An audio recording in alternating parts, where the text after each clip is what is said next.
Hello there folks, Dan here from Organic Digital. Great to have your company today for our next Facebook Live, which we are chatting about how to get a faster impact with your Facebook advertising and talking about patience, which isn't one of my strong points. It isn't one of a lot of people's strong points. So I want to cover some tips on how you can get past that.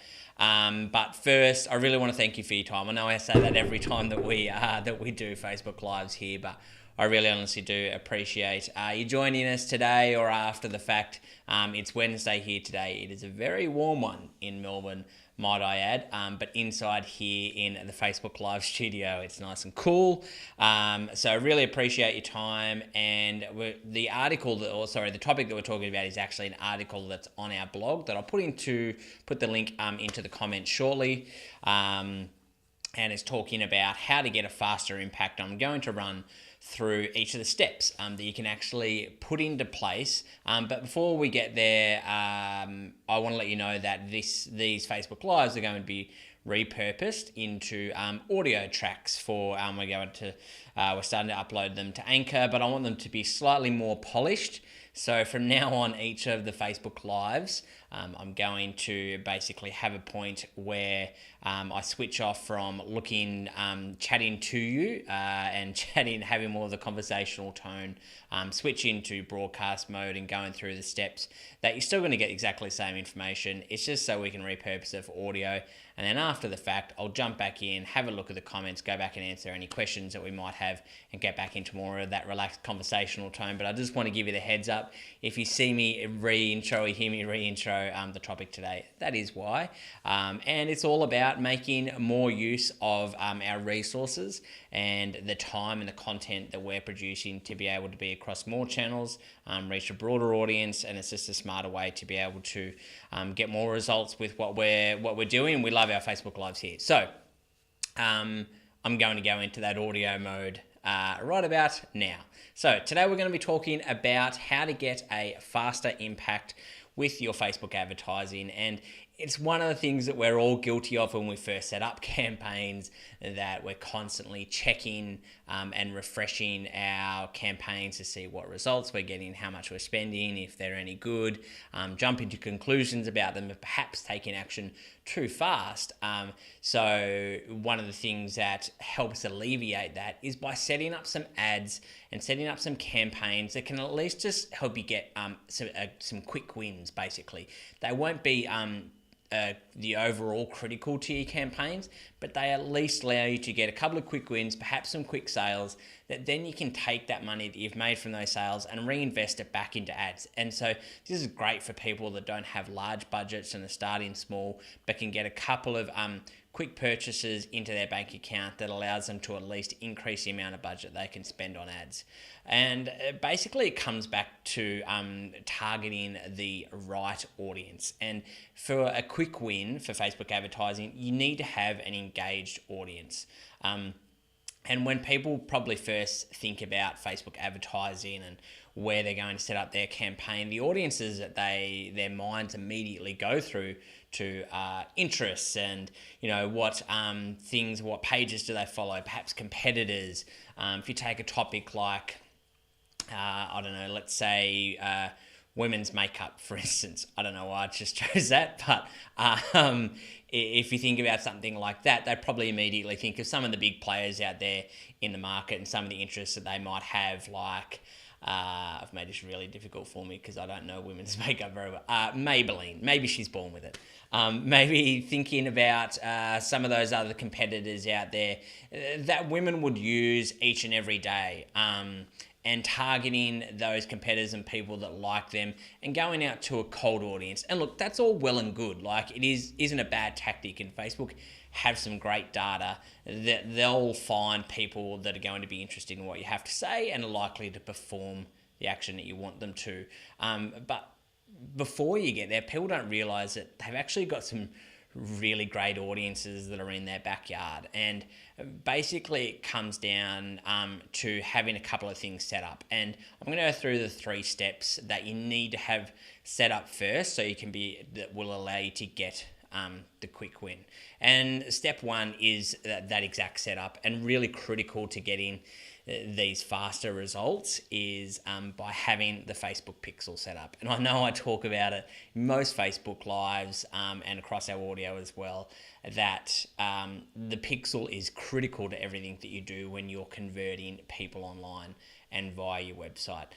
In this article, I have a full guide on how to how to install the Facebook pixel. So make sure you head to that article if you haven't got the pixel installed already.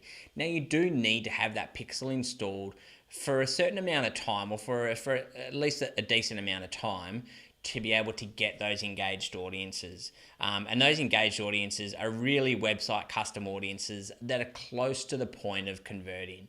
So within that step one and the setup stage, once you've got the pixel installed, you also need to set up some website custom audiences. And in the article, I talk about the ones that are probably closest to converting. And if you have an e-commerce store, these will be set up for you with most of the large e-commerce providers out there, where they actually track the events that someone hits as they go through to the point of purchasing. And some of those events that are closer to the point of purchasing include things like viewing content, which is basically viewing a product page, adding to cart, which is fairly self-explanatory that they're interested, they've added to cart, they go and purchase, as well as initiate checkout.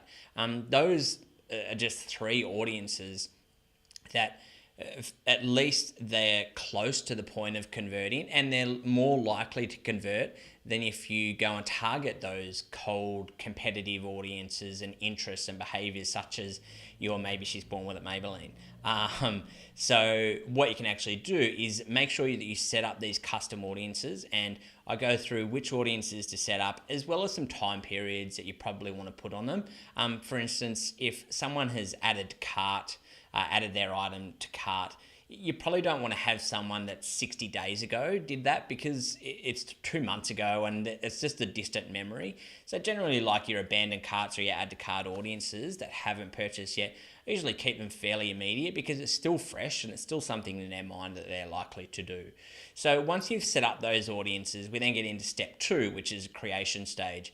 And really, this is critical, creating some ads that are fairly basic, but basically talk to the sticking points of the objections on why they haven't converted. And these could be any number of things, depending on your business and what product you offer, or how many products you offer as well. With e-commerce, there are always some sort of standard ones you generally want to cover around logistics and how much will it cost to get it to me, when will I receive it, can I return it, what's the refund policy, how can I pay for it? You know, you've got PayPal, credit card, Afterpay, ZipPay, all of these different options that you have for payment methods, that they're one of those things. And there is no one single silver bullet that will get everyone over the line, but different people have different motivators. So you need to talk about those talking points in these advertisements. So creating ads that specifically talk to them. Maybe they're just not sure whether it's right for them, and maybe they just want to actually talk to someone.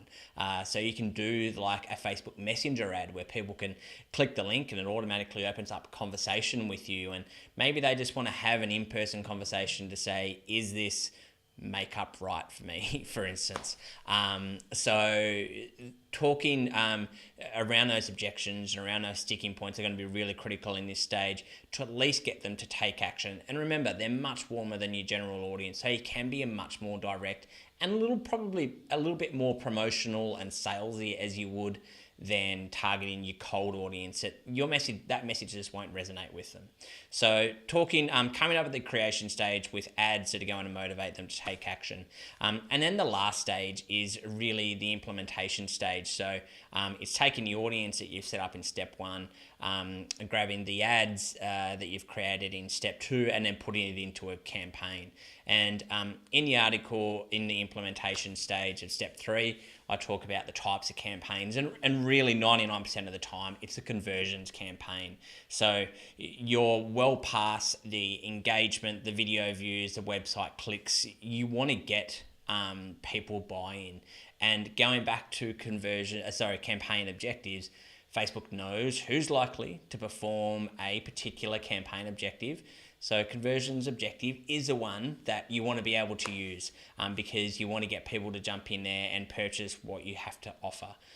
So setting up a conversions campaign, going through, I show how to target those audiences that you've set up in step one, as well as a little trick to make sure that you're not retargeting people that have purchased as well, which saves you money, again, which is really critical and is one of the, again, going back to those motivators of people wanting to get faster results is one of the biggest ones. So they're the 3 stages. I was going to quickly recap them. First, set up your pixel with custom audiences. Step 2 in the creation stage, create ads that motivate them to take action. And lastly, put it all together and implement these campaigns. And implement it at the same, you can go at the same time as you would go to those cold audiences. And these will, again, just give you some quick wins. If you've got those audiences there, that will at least allow you to get some sales, get some money coming in, and then being able to go to those broader interests and bring and make some of those cold audiences aware of what you have to say. So then you can get them closer to the point where you've got these ads set up already at the end of your funnel, and they'll automatically go when someone triggers, looking at the product, adding it to cart, for instance. Then you've got those campaigns ready to go, and they'll supply a nice little bit of lifeline for your Facebook advertising campaign. So that's how you can get a faster impact with your Facebook advertising. All right, so back to our Facebook Live. I'm just going to jump in to the page and probably just make sure that we're actually live for starters. And also just chat about some other articles that we've published recently. I spoke about last week about a case study on our blog for Nourish Life, which is an Aussie success story. Nourish Life, created by Irene Falcone, which is a really interesting story. Really recommend you jump in and read that one. Also, this afternoon I'm going to be publishing another blog post, which may be of interest to you because sorry, I've just completely lost my mind track. One thing that some people don't actually, or some people have asked, is how to name their Facebook advertising campaigns. So how to actually basically set up those Facebook advertising campaigns and how to sort and file them. So when they go into Ads Manager, and sometimes when I go into clients and people's Ads Managers, it does my head in to try and just make sense of all the information in there, particularly if you're like boosting posts and you're not naming them and labeling them properly. It's really confusing. So in the article I'm going to publish this afternoon, I'm actually just going to show you, basically pull back the curtain on how I label things, how I name them, and go into a little bit of a system that I use. To be honest, there is no one perfect system. It really just needs to be what suits you. But I go into the one that I use. You can take all of it. You can take little bits, totally up to you. But I hope you get something out of that blog post as well. And I'm going to revisit that next week's Facebook Live, which again is a weekly segment. So on a Wednesday, jump in. We'll talk about the latest blog posts as well as anything else that is happening in the world of Facebook advertising. As always, if you've got any comments, questions, feedback, good, bad, or otherwise, just leave it in the comments. Hit me up with an inbox message as well. Speaking of inbox messages, I was playing around with Facebook Messenger and chatbots yesterday. So if you want to jump in there and play around with that, flick me a message and have a play around, see what information you can pull out of that. It's still a bit of a work in progress, so it may or not be that well functioning, but have a play around with it, see how you go. All right, until then, we'll chat to you later. See ya, bye.